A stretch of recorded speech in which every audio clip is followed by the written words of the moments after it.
The opening sequence of this video contains a flickering effect that may cause discomfort and trigger seizures. Viewer discretion is advised.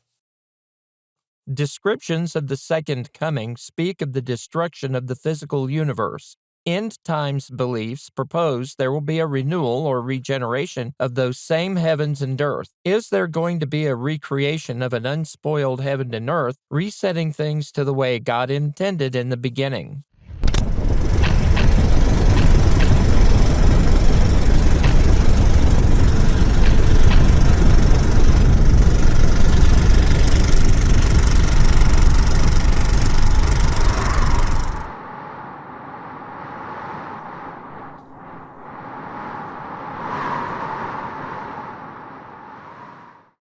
End times beliefs hold that Christ will reign on the earth in Jerusalem for 1,000 years, after which the heavens and earth will be restored to a pristine, sinless state as it was in the beginning. There are a number of variations of what takes place in this final stage of God's plan. As we study the Scriptures, we find that this proposal creates conflicts with other passages that we need to understand and resolve. One way we can study the Scriptures and eliminate misunderstandings is to contrast passages, examining them in the greater context of the scriptural narrative. From our study of the Second Coming, we saw a series of events that will take place. The final actions stated in the New Testament includes the destruction of the earth and universe by fire, after which Christ presents the saved to God and takes his place with the Father for eternity. On one hand, we have statements that speak of the finality of all things as we know them, while on the other hand, we have references to a renewal of the heavens and earth. This creates some confusion as to the disposition of the physical reality we live in. In order to understand what the Scriptures are teaching, we need to review these carefully in light of the entire narrative so we can determine what will take place. In this lesson, we'll discuss a contradictory contrast, the meaning of new, prophetic precedents, Christ's return and promise to the saved, and the scriptural resolution. Let's take a look at each of these. A host of writings exist that claim to expose errors in the Scriptures.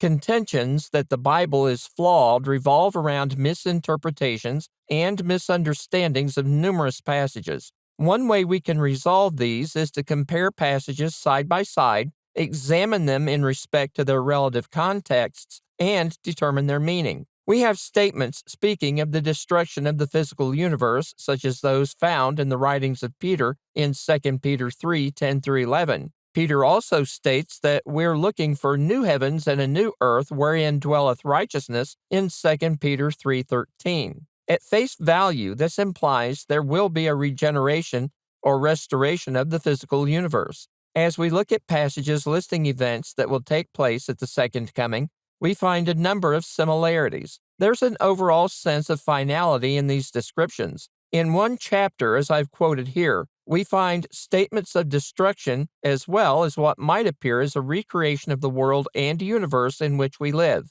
These statements, when compared to each other, seem contradictory. To understand this, we can look for similar expressions in the Scriptures, how they're used, and what they refer to. To understand these, we can start by taking a look at the idea of new and what this implies. The word translated as new in 2 Peter 3:13 is the Greek word kainos. Vine states this denotes new, of that which is unaccustomed or unused, not new in time, recent, but new as to form or quality, of different nature from what is contrasted as old. This term is used in other places in the New Testament. It appears in reference to languages the Holy Spirit enabled the apostles and others to speak. In this sense, the languages weren't new in that they never existed before, but were new to the speaker. It's also used in reference to new commandments issued in John 13:34 and the new man created in obedience to the gospel in 2 Corinthians 5:17. In these passages, the idea of being new was the change of quality in regard to the state of the law, as in new commands, or the state of being in reference to the change in character of believers when they were converted. This implies a change in the essential nature of that which was made new. Conversion of an individual is seen in changes in thinking and behaving, while the commands revealed as part of the new law were spiritual in nature and not dependent on a physical transformation. The overall idea is a departure from what is known, not necessarily a simple regeneration of that which previously existed. What does that mean for our discussion here? Those who are converted are new creatures in Christ, but the physical body isn't altered. The same holds true for other appearances of the idea of being new. We'll apply this to the idea of a new heaven and new earth, but we can understand this better by looking at similar statements in the Scriptures as they set a precedent for how God uses the term. I've noted before that God, the ultimate author of the Scriptures, uses certain phrases, symbols, and types to denote things that connect to other things in the Bible. This creates links to these as the scriptural message unfolds and prophecies are fulfilled, uniting the Scriptures as a comprehensive whole containing elements of the Lord's ultimate plan. The Old Testament prophets, speaking of the future of God's people and His plan to save mankind, incorporate similar language pointing to the future. Some of these statements are misinterpreted and applied to the idea of the end times. A close evaluation of these will shed light on the meaning of these passages and what they imply about the fulfillment. The prophet Isaiah spoke of the coming of the Messiah and his nature. Descriptions, such as those found in Isaiah 53, describe the character of the Messiah's work and death. As the book progresses, God speaks of the future of His people and how they'll be renewed. These are consistent with the issuing of a new name in Isaiah 62:2 and the establishment of the new kingdom described in Isaiah 2:1-2. Isaiah and other prophets foretold the judgment that was coming on the nations of Israel and Judah. In the midst of these predictions is the promise of restoration through the return of a remnant and the preservation of the Lord's people. More importantly, we have details that speak of the nature of the kingdom and those who will serve the Lord. Isaiah writes of how God appealed to His people to repent of their evil and return to Him. I have spread out my hands all the day unto a rebellious people, which walketh in a way that was not good, after their own thoughts, a people that provoketh me to anger continually to my face, in Isaiah 65:2-3.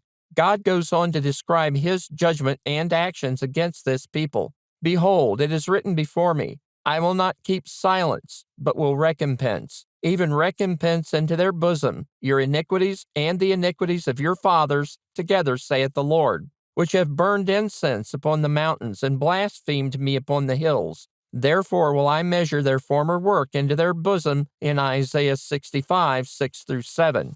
The prophet extends hope to the nation as he records the future state of his people. And I will bring forth a seed out of Jacob, and out of Judah an inheritor of my mountains. And mine elect shall inherit it, and my servants shall dwell there, in Isaiah 65:9. Note the contrast between this description and the coming judgment against the evil that existed in the nation. Therefore will I number you to the sword, and ye shall all bow down to the slaughter. Because when I called, ye did not answer. When I spake, ye did not hear, but did evil before mine eyes, and did choose that wherein I delighted not, in Isaiah 65:12. The preservation of God's people is then described as the Lord speaks of the coming kingdom that will be established. For behold, I create new heavens and a new earth, and the former shall not be remembered nor come into mind, in Isaiah 65:17. How would God create new heavens and a new earth?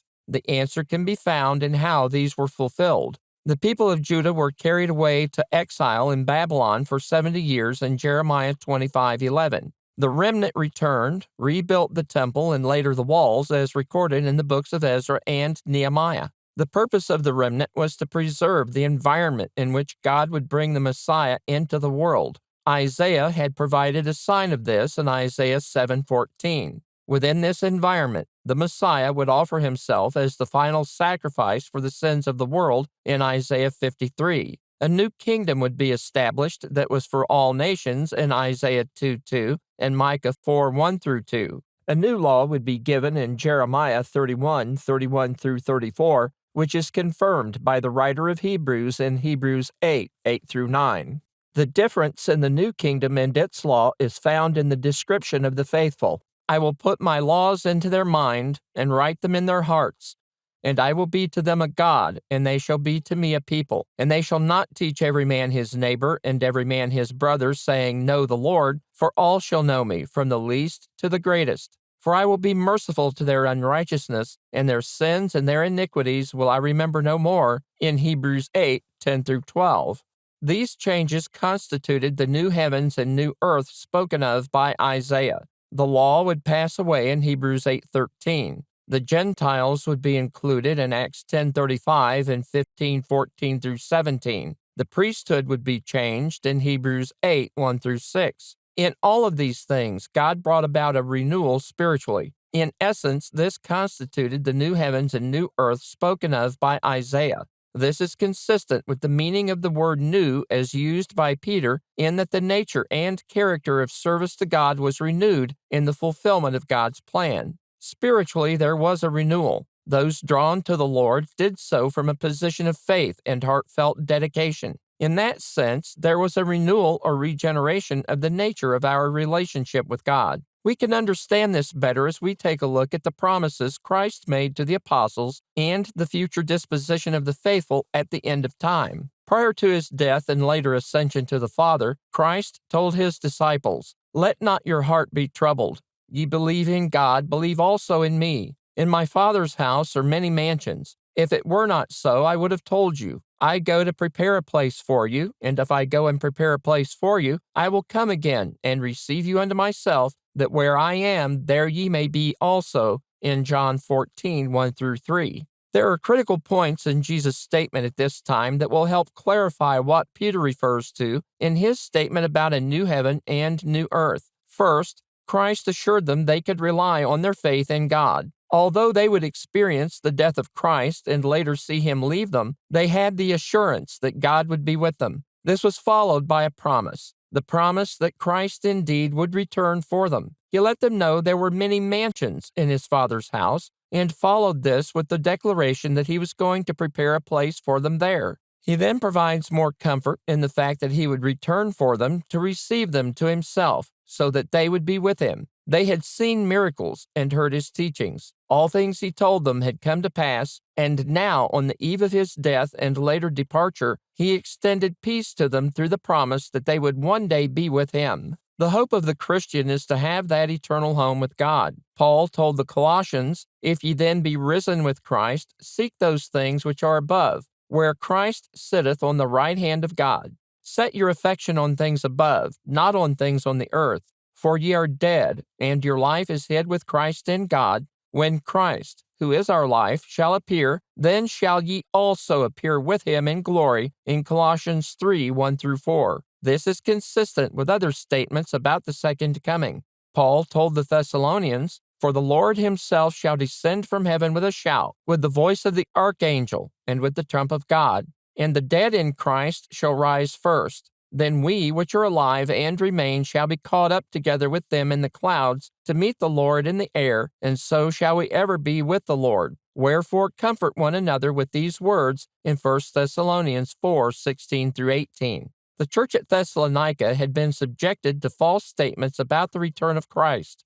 In the 2 letters Paul wrote to them, he spoke of what would take place at the second coming. He assured them that those who had died wouldn't miss out on a reward, that their faithful service wasn't forgotten. This assurance pointed to a time when the world would end and Christ would return to render judgment, take vengeance on those who rejected God in 2 Thessalonians 1:7-9, and they would be with the Lord through eternity. This is the message and hope of the gospel. The new heavens and new earth would be new because the faithful would receive the reward of their service and have the eternal home that was promised. There's no indication in any of the passages we've reviewed about the second coming that suggests an earthly kingdom, a millennial reign, or the regeneration of the physical universe. These descriptions have a finality to them that ends with the faithful being presented to God, as Paul told the Corinthians in 1 Corinthians 15:24. The eternal home will indeed be new from the perspective of those who have overcome the world through Christ. Tears will be wiped away, sin will not be present, and the faithful will live with the Lord throughout eternity. Christ's promises, The details of the second coming and statements about the eternal home are summed up in Paul's second letter to Timothy. I have fought a good fight.